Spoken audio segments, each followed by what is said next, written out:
Peoples party نے M Q M کو سیاسی یتیم کہہ دیا ہے. کیوں کہا ہے؟ اب مسئلہ کیا ہوا ہے اس پہ بات کرتے ہیں.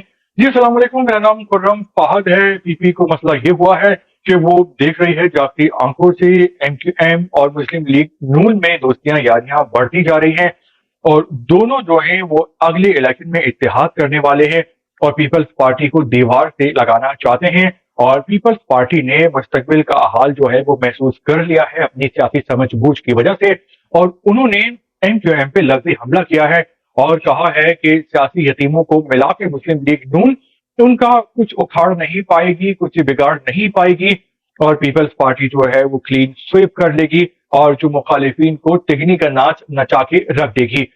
بات یہ ہے کہ مسلم لیگ نون اور ایم کیو ایم سندھ میں اتحاد کر رہے ہیں، سیٹ ایڈجسٹمنٹ کر رہے ہیں، ایک دوسرے کے بہت قریب آ گئے ہیں. ویسے تو ایم کیو ایم اور پیپلز پارٹی کئی بار جو ہے سندھ میں صوبائی حکومت بنا چکی ہے. ایم کیو ایم کئی بار وفاقی حکومت میں بھی شامل رہی ہے اور اکثر ان کی وجہ سے ہی حکومتیں بنتی ہیں اور ٹوٹتی ہیں. لیکن پیپلز پارٹی والوں نے بہت ہی تگڑا وار کیا ہے. یہ بظاہر زبان سے ہے لیکن اس کا اثر بہت زیادہ ہوگا کیونکہ سیاسی یتیم کہہ دیا ہے. اور اس سیاسی یتیم جو کہا ہے اس کہنے کا مطلب یہ ہے، مقصد یہ ہے کہ اگست 2016 میں الطاف حسین کو مائنس کر دیا گیا تھا، جس میں بہت سارے لوگوں کی سازش بھی شامل تھی.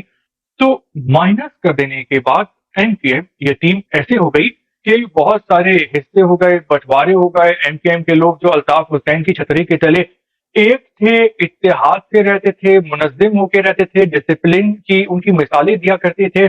پاکستان بھر کے لوگ اور سیاسی جماعتیں کتنا بہتر ہو گئے، ایک دوسرے کی ٹانگیں کھینچنے لگ گئے، ایک دوسرے پہ غداری کے الزامات لگانے لگ گئے اور طاقتور حلقوں میں ایک دوسرے کی چغلیاں غیبتیں کرنے لگ گئے آگے بڑھنے کے لیے، اپنے آپ کو بچانے کے لیے.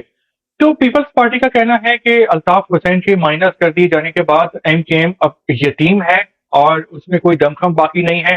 تو مسلم لیگ نون جو بھی کوشش کر لے، جتنا بھی ایڑی چوٹی کا زور لگا لے، تو وہ لوگ مل کے سندھ میں حکومت نہیں بنا سکتے، کیونکہ پلان یہی ہے کہ مسلم لیگ نون سپورٹ کرے گی ایم کیو ایم کو، اور ایم کیو ایم، جی ڈی اے اور جو باقی دوسری جماعتیں ہیں، جمعیت علماء اسلام کراچی سے، سندھ سے، یہ سب ملیں گی اور گٹھ جوڑ کریں گی، اور اس بار جو وزیر اعلیٰ ہوگا وہ ایم کیو ایم کی طرف سے ہوگا. تو آپ کا کیا خیال ہے کہ پی پی نے جو بات کہی ہے سیاسی یتیم ہونے کی، تو کیا الطاف حسین صاحب کے بغیر الیکشن 2024 میں کیا ایم کیو ایم اپنا سکہ جما پائے گی؟ کیا ایم کیو ایم اپنا لوہا منوا پائے گی الطاف حسین صاحب کے بغیر؟ اس الیکشن میں ایم کیو ایم کیا رزلٹ دے سکتی ہے؟ آپ کامنٹ کر سکتے ہیں.